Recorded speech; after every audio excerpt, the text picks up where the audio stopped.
Hey guys, welcome back to the channel. In this episode, we're going to start pulling apart the turbo system on the twin turbo Forester.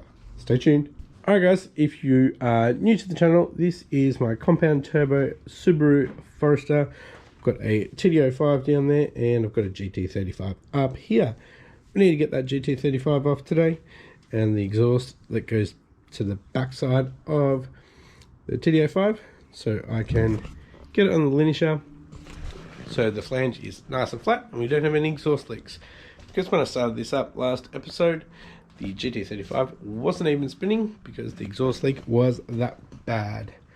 So we'll start pulling off oil feeds, water, couplers, and I'll get it off the T3 flange here as well. Now I do have a V-band on the exhaust, and I don't have a V-band on the exhaust further down, so I don't have to worry about that. Just this one I've got to take off and that'll come out. Also guys, for Father's Day I've got a garage creeper. It's going to be a lot easier getting under the car, but at the moment I don't need to get under the car until I'm putting this back together and I need to put that V-band back on.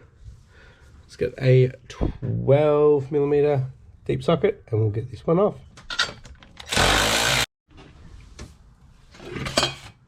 Yoink. Alright, I'm going to see if I can get away with not taking the GT35 off. Now it is sitting in this Cobra coupler. Goes into the front of the into the front of the TD05. Let's see if I can undo all these 14 bolts and the 14s down there on the back side of the TD05. And if I can take that intermediate pipe out, I'm not sure. I'll get that waistcoat off. That's 10mm. Yeah, that's loose. I'll put everything on pretty loose. So, alright, so the little flange bit that goes in there, that goes up against the piston. A little bit of condensation there. It fell down and it rolled. Sounded like it went all the way to the back of the car. Did it come out? Did it come out? Nope. I don't know if you can see it, but it's actually at the back of the... Ow! Damn knees getting old. It's just on the other side of the wheel. I'm going to have a go at it first, because I don't want to disconnect the coolant. And I'm going to lose a lot of coolant, and it's not something I want to deal with at the moment. So I'll just try to get that pipe off. Hey, got it out. Let me get that stud off, then we can start flattening it out. Yep. Oh, that's bad. That'll clear up. Alright, so I managed to get it off and out without removing the GT35 from the engine bay, which is great because I don't want to do those oil drains and feeds and all of that. Now I've got the stud out, so we are ready to flatten that out. That you can just see where it was chuffing out from going from here to out there and back in. Wow. Let's fix that up. Alright, so I've done a little bit. Look at that. Oh, it's so bad. It's actually really hard. Alright, slowly getting there. It's not the most powerful machine. But, yeah. Hitting the family's home, so we'll come back later.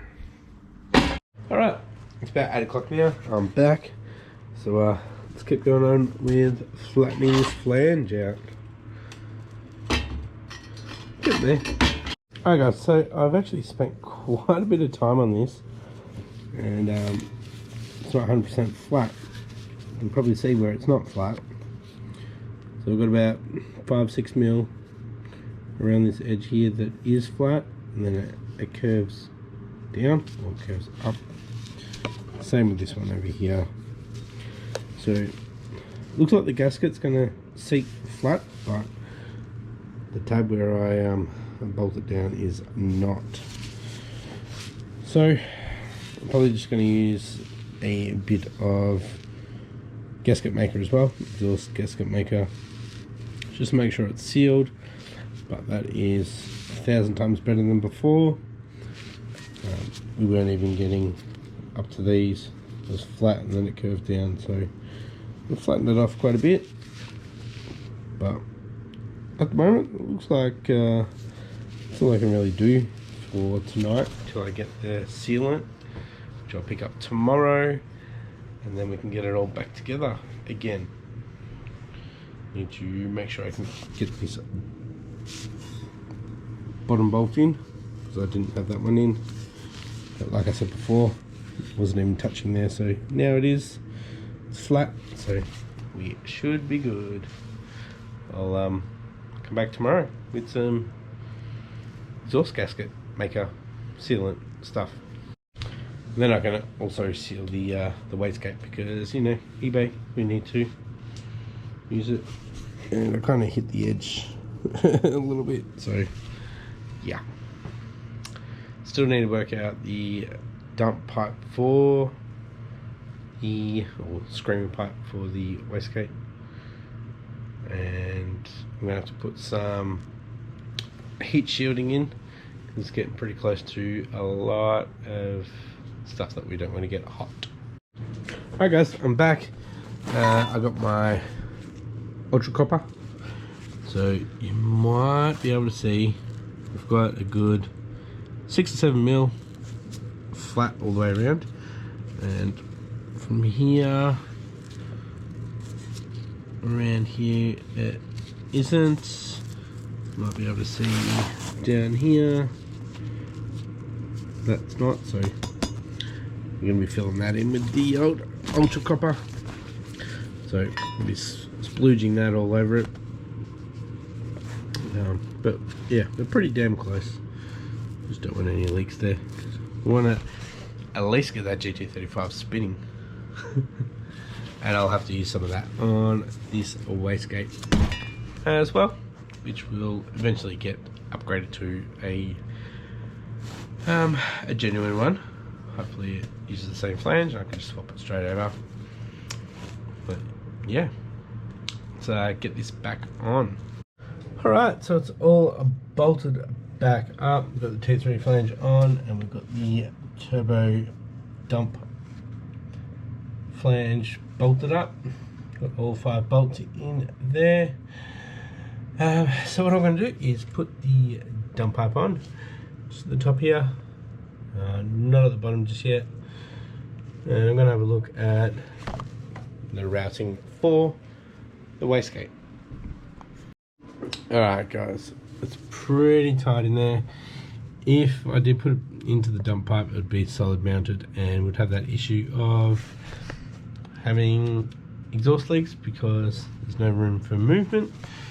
So what I'm going to do is have it on that angle, have it going straight down, and then out, vented back to atmosphere. So yeah, we'll go back into the turbo eventually. Alright, so I'm going to seal the wastegate, and we can just remove the dump pipe to work on that. We also need to put some heat shields up and a lot of stuff. Need to get another pitch top mount because that's melted. We do a bit of wrapping. Yeah. So I need to put a clamp onto this oil drain as well. What else? Oil feed didn't come off, waters didn't come off, or coolant should I say. This clamp's loose. That clamp doesn't look like it's on properly. Still got a bit to do, guys. Well, also realised I don't have a clamp on the front of the TD05 on the Cobra, or that one there. So it's going to be fun. I'm going to have to open up one of the clamps and feed it through. There's no way I'm getting that off now after all of that work. Alright, wastegate is on, nice and tight and sealed. So might have just changed the angle just a little bit, but from that side it looks alright. And I found the V-band section that I need to put on the out, so start fabricating up a screamer pipe. Pipe that goes back into the exhaust. Alright, so I've got clamps on with a nice T-bolt clamp, what do you call that? 12mm one, that's on there good.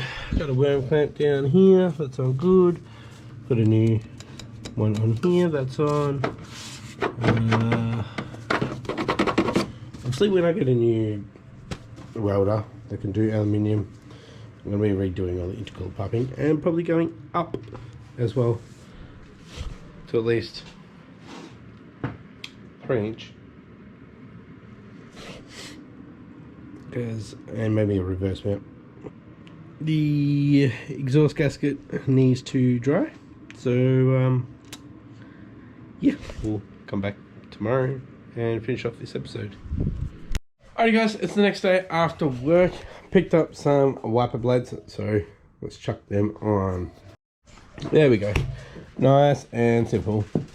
Not leaving this in the backyard ever again with the dog around. Alright guys, I'm going to finish this episode here. I've got another episode to start. Involves that. So keep your eye out for that one. Probably won't be Saturdays, but most likely Mondays. Anyways guys, if you enjoyed this episode, give it a thumbs up. Yep, I'm bleeding. And I'll catch you next episode. Bye.